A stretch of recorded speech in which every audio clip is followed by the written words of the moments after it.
கடவுளே, என் புருஷனுக்கு கண் பார்வை கொடுத்ததுக்காக உனக்கு காலம் பூரா நன்றி கடன் பட்டிருக்கேன்.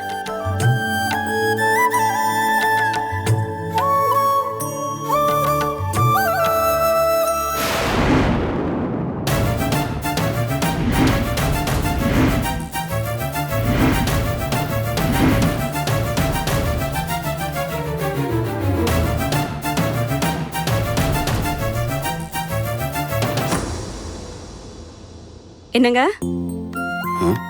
வந்து ஆர்த்தி எடுத்துக்கோங்க.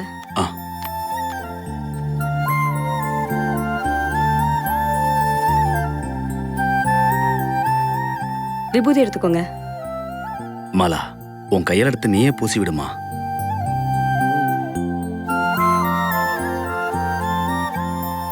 மாலா. என்னங்க? என் மனசை திறந்து சொல்றேன், உன் மேல எனக்கு இருந்த கோபம் எல்லாம் போயிடுச்சு.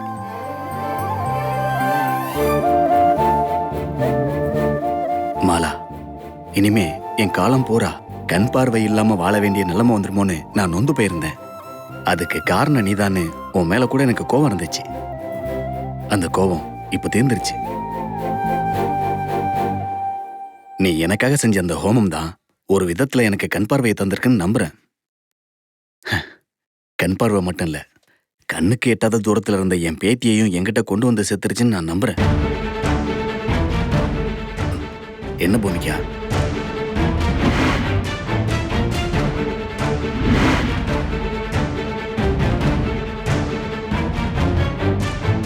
அப்பா, நீங்க சொல்றது பொய் இல்ல, அவ்வளவும் நிஜம்.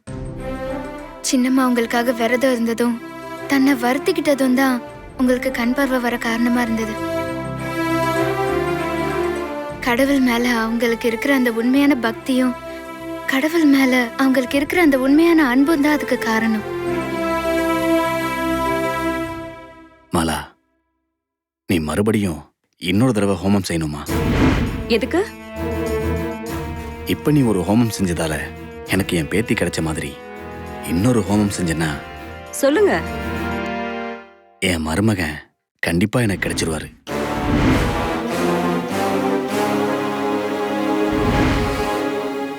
மாப்பிள்ளை கிடைச்சிட்டா அப்புறம் பூமிகாவும் அவ குழந்தைங்களும் சந்தோஷமா இருப்பாங்க.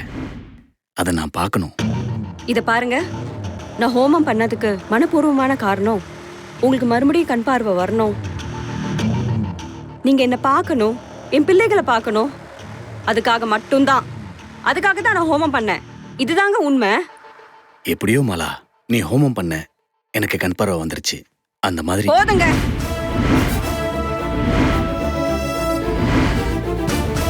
உங்களுக்கு பார்வை வரணும் நான் கடவுளை வேண்டினேன். கடவுள் கண்ணை கொடுத்துட்டாரு. நான் மறுபடியும் ஹோமம் பண்ண சொல்றீங்க, எதுக்காக? அதான் சொன்னல, பூமிகாவுக்குன்னு சொல்லி. பூமிகாவும் உனக்கு இன்னொரு மக மாதிரி தான். நீ பண்ற ஹோமத்தால பூமிகாவுக்கு அவ புருஷன் கிடைச்சிருவான்னு நாங்க எல்லாரும் நம்புறோம். எனக்கு இன்னொரு ஹோமம் பண்றதுக்கு அவசியம் இல்லைங்க. உங்களுக்காக ஹோமம் பண்ண என் நோக்கம் நிறைவேறிடுச்சு. எனக்கு வேற எந்த நோக்கமும் இல்ல. என்ன வற்புறுத்தாதீங்க. மாலா, பூமிகாவுக்காக கேட்கல, உன் புருஷனா கேட்கிறேன். இதான் உன் முடிவா? உங்களுக்காக மட்டும் கேளுங்க. 1000 ஹோமம் நடத்துறேன். வேற யாருக்காகவும் கேட்காதீங்க. என்னால முடியாது. மாலா,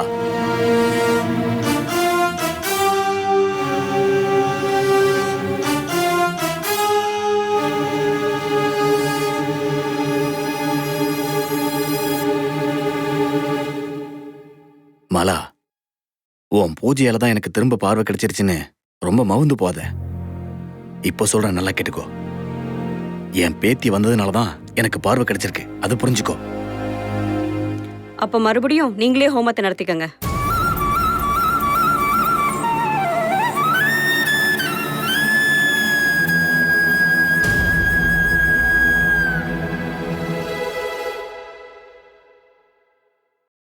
அவ போட்டு விடுமா. என் பார்வையை கொண்டு வந்த இதே குழந்தை அவங்க அப்பனையும் கொண்டு வந்து நிறுத்தும். இது நடக்குமா? இது சத்தியம்.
எந்த குதிரை பந்தயத்தில் கலந்துக்க கூடாதுன்னு நான் நினைக்கிறேனோ அந்த குதிரைக்கே நீ லகான கட்டி விடுறியா?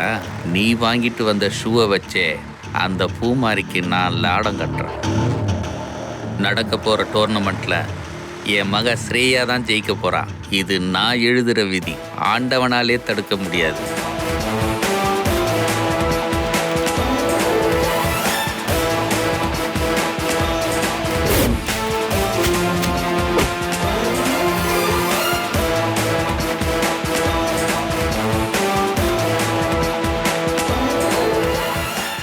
யோ சங்கர், சொல்லுங்க சார். சீக்கிரமா என் ஆபீஸ் கிட்ட வாயா, முக்கியமான விஷயம் பேசணும். வரேன் சார். என்ன விஷயம்? சீக்கிரம் வாயா, அதெல்லாம் நான் நேர்ல சொல்றேன்.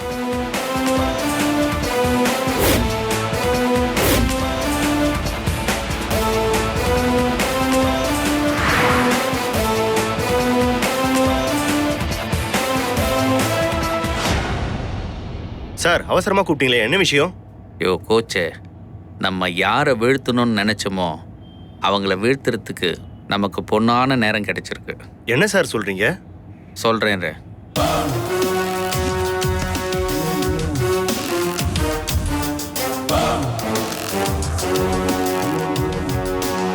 புரியுத?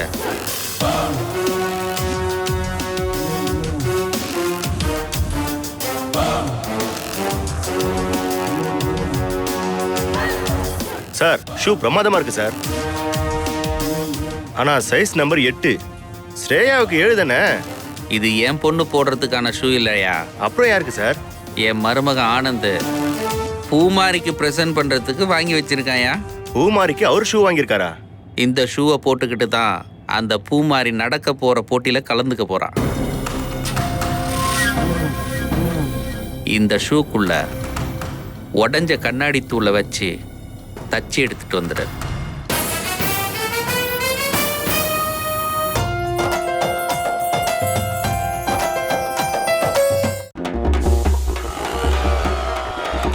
சலாம், வீட்டுக்கு வந்துட்டேம்மா. 8 o'clock வரேன்னு சொன்னேன். 7:30 வந்துட்டேன் பாத்தியா? ஆமா, வந்து என்ன கேட்க போறீங்க? ஏய், எங்கேயாவது வெளில சாப்பிட போலாமா? நீங்களே சொல்லுங்க, எங்க போலாம்? சரவண பவன், போன வாரம் தான் போனோம். வசந்த பவன், எங்க அப்பா பர்த்டேக்கு அங்க தானே போனோம். அதுவும் வேண்டாம். அமராவதி, சரவண பவன், வேண்டாம். சங்கீதா, வேண்டாம். சைத்ரா, பாம் க்ரோவ், கையேந்தி பவன்.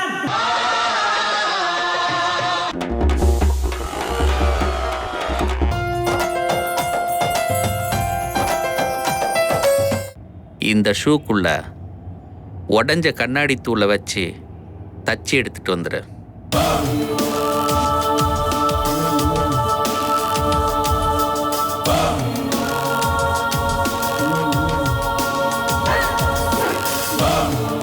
அந்த பூமாரி இந்த ஷூவை போட்டுட்டு தான் ஓடணும். கண்ணாடி அவ பாதத்தை கிழிக்கணும், ரத்தம் கொட்டணும், பூமாரி பாதியிலேயே சுருண்டு விழணும். என் மக ஸ்ரேயா தான் மெடல் வாங்கணும், ஜெயிக்கணும். ம், போ சீக்கிரம். நான் சொன்ன மாதிரி ரெடி பண்ணி எடுத்துட்டு வா. அந்த அர்ச்சனா என் முன்னாடி தலை குனிஞ்சு நிற்கணும்.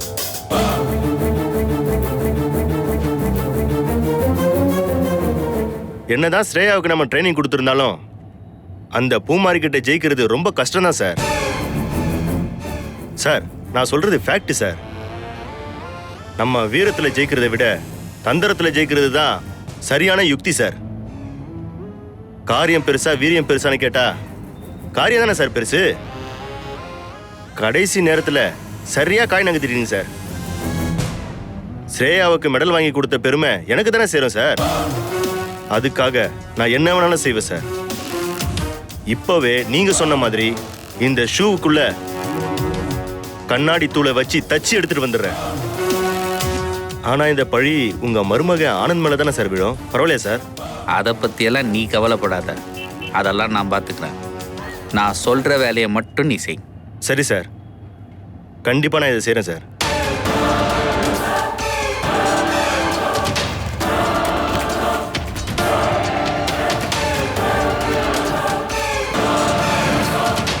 சார், இங்க நிப்பாட்டுருங்க, நான் இறங்கிக்கிறேன்.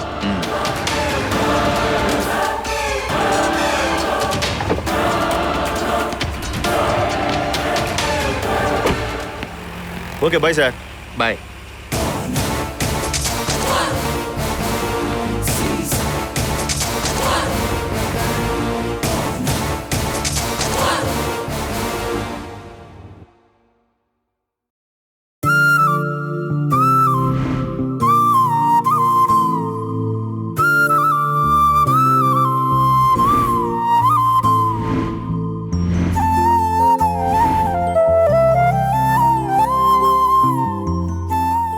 பூமிகா, மா பூமிகா.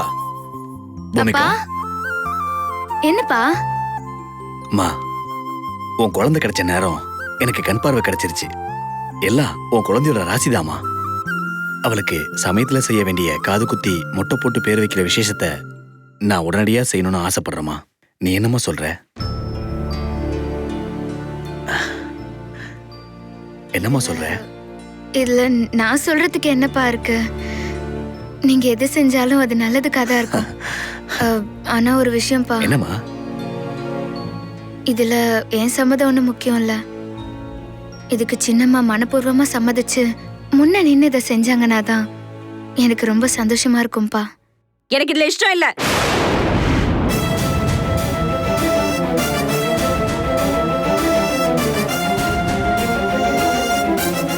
எனக்கு இதுல துளி கூட இஷ்டம் இல்ல. மாலா, ஏன் இப்படி பேசுற?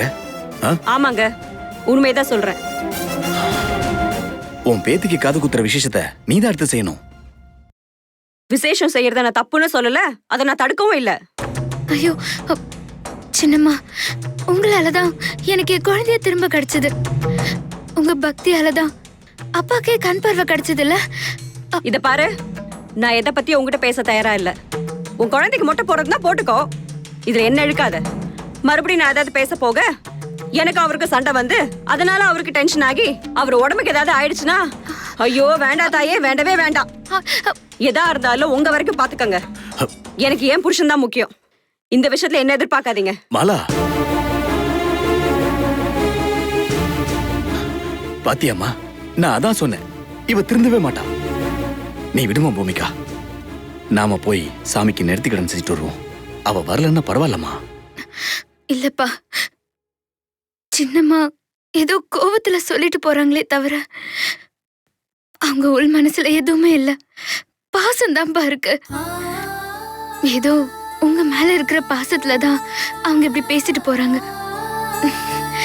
சின்னம்மா அவ்வளவுதான் என் குழந்தை எனக்கு கிடைச்சதுப்பா. அவங்கள விட்டுட்டு நான் மட்டும் எப்படிப்பா கோயிலுக்கு வருது? இல்ல. சரி விடுமா. இப்ப என்ன உன் பிரச்சனை? உன் சின்னம்மா உன் கூட கோயிலுக்கு வரணும், அவ்வளவுதானே? விடு, நான் பாத்துக்கிறேன்.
வாயா சார். எவ்வளோ நேரமா வெயிட் பண்றாங்க. சார் நீங்க கேட்ட மாதிரியே கண்ணாடி தூளை போட்டு தைச்சிட்டேன் சார். இந்தாங்க.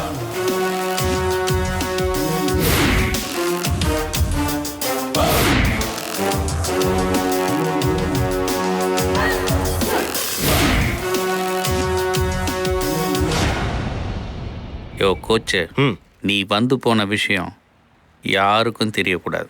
சரிங்க சார். நாம தான் இந்த ஷூக்குள்ள கண்ணாடி தூளை வச்சிருக்கிறோன்றது யாருக்கும் தெரியக்கூடாது. Okay sir. நீ யாரு கண்ணிலையும் படாம போயிடு.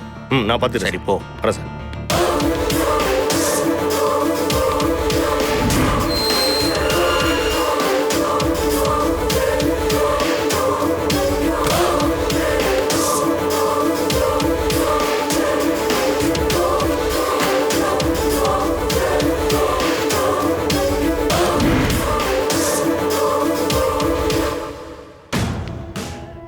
மருமகனே, ஒரு பக்கம் உன் மேல தப்பு இருந்தா கூட மறைமுகமா எனக்கு ஒரு உதவி பண்ணியிருக்கடா.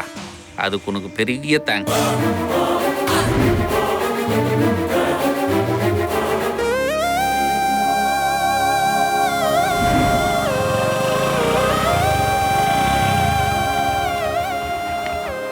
ஹாய் ஆனந்த்.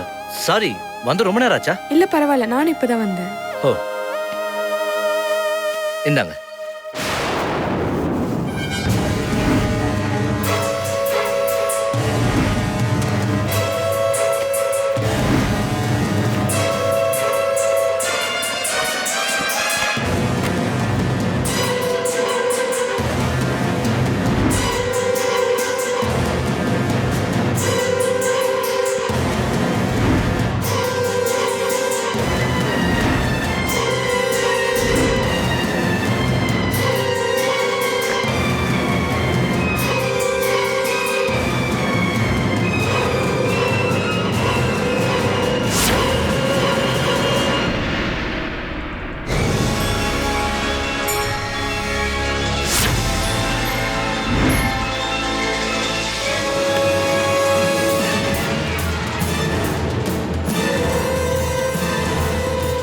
எனக்காக இந்த அளவுக்கு மெனக்கெட்டதுக்கு ரொம்ப தேங்க்ஸ். சொன்ன மாதிரி ஷூ வாங்கிட்டு வந்திருக்கீங்க. ஷூ ரொம்ப நல்லா இருக்கு. உங்களுக்கு பிடிச்சிருக்குல்ல?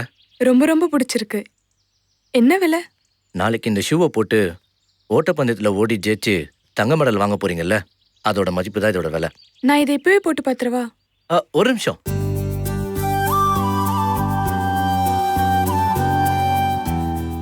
நீங்க இந்த டோர்னமெண்ட்ல ஓட போறீங்கல்ல, அப்பதான் போடணும். அதையே இந்த ஷூவுக்கு மரியாதையே நீங்க இதை போட்ட உடனே நீங்க வைக்கிற முதல் அடி கிரவுண்ட்லயே தான் இருக்கணும். அதான் என்னோட லைக். சரி, நீங்க லைக் பண்ற மாதிரியே நான் ஓடும்போது போட்டுக்கிறேன். ஓகேவா? ஓகேங்க. ஆனந்த், எனக்கு ஒரு விஷயம் தான் புரியவே இல்லை.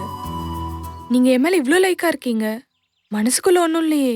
ஐயோ, நான் அந்த அர்த்தத்துல எல்லாம் உங்களை லைக் பண்ணலங்க. விளையாட்டு தொடங்குறது பணக்காரங்களுக்கு மட்டும்தான் இருக்கிற இந்த உலகத்துல நீங்க ஒரு சாதாரண ஏழை பொண்ணு. நீங்க மேல வரக்கூடாதுன்னு போட்டி பொறாமையில உங்க எதிரிங்க உங்க காலியை உடைச்சிட்டாங்க. அத ஃபேஸ்புக், ட்விட்டர் மூலியமா தெரிஞ்சுக்கிட்ட அப்பவே உங்க மேல எனக்கு ஒரு இனம் புரியாத சென்டிமெண்ட் வந்துருச்சுங்க. அது மட்டும் இல்லாம அதையெல்லாம் முறியடிச்சு நீங்க ஜெயிக்கணும்னு நான் அப்பவே நினைச்சேங்க. அந்த லைக் தானே தவிர வேற ஒண்ணும் இல்லைங்க. சரி, ஓகே. என் மேல அக்கறை எடுத்துக்கிட்டதுக்கு ரொம்ப தேங்க்ஸ். பரவாயில்லைங்க, நீங்க ஜெயிச்சா அதுவே எனக்கு போதும். நான் வரேங்க.